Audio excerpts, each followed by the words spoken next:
All right, so we're basically 3 years into Juventus's Ronaldo project, and I've actually been thinking of making a video in a similar vein about Neymar and PSG, but this one has actually really slipped right under my nose because Juventus have ultimately been unsuccessful with the Ronaldo project. They paid 100 million euros for him, and as far as his wages are concerned, he's earning, if I'm not wrong, up to 60, 70 million euros a year. So, in essence, part of the reason why Juventus is run is to sustain Ronaldo's wages and Ronaldo's livelihood, so to speak.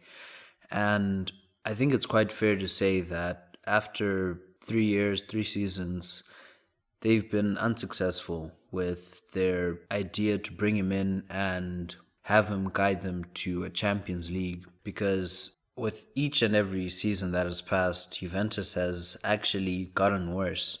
And that's not to say that's necessarily because of Ronaldo, but with the expenditure for him, you'd expect them to, at the very least, stay at the same level and definitely not to get worse.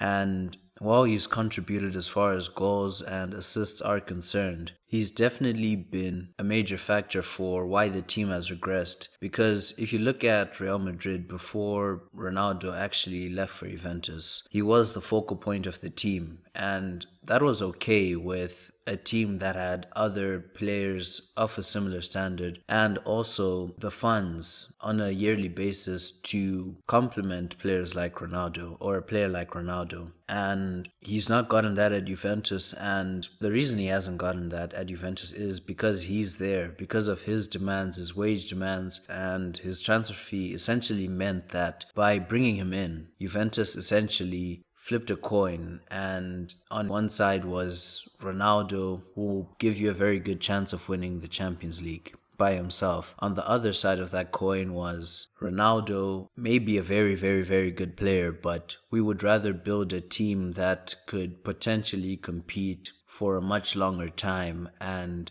at a much higher level. Ultimately, that coin toss has failed because Juventus have been playing worse throughout the years that Ronaldo's been at the club.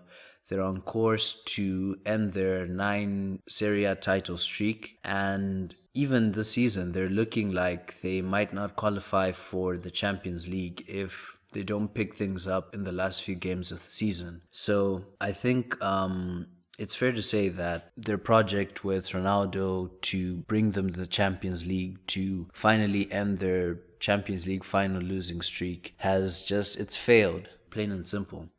And where do they go now? Where do they move on from here? They're in a difficult place where I don't think anyone is going to pay even half what they paid for Ronaldo. And as far as his wages go, I don't see any reasonably big club paying even a quarter of his wages, if I'm being honest, because next season he'll be 37, and even though his output has remained relatively consistent, it's been gradually dropping off bit by bit each year, and you really can't justify spending that much for a player that old. So Juventus now have the issue of offloading him at a reasonable price and hoping that he agrees to the move himself, for the simple fact that his wage demands are quite ridiculous, in all honesty.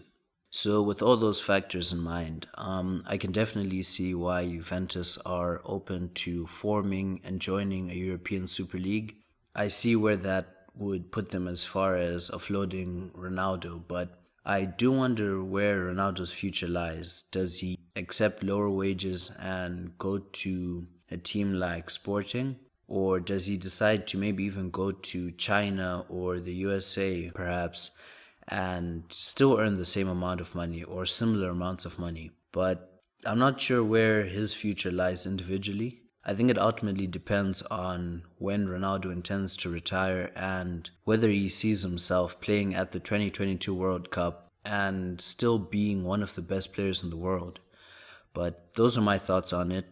Do let me know what you think. Do you think Ronaldo's going to stick it out at Juventus, run his contract down, and move on to China, the USA? Or do you think maybe another big European club steps in and pays 40, 50 million euros for him and he gets to continue his career at the highest level?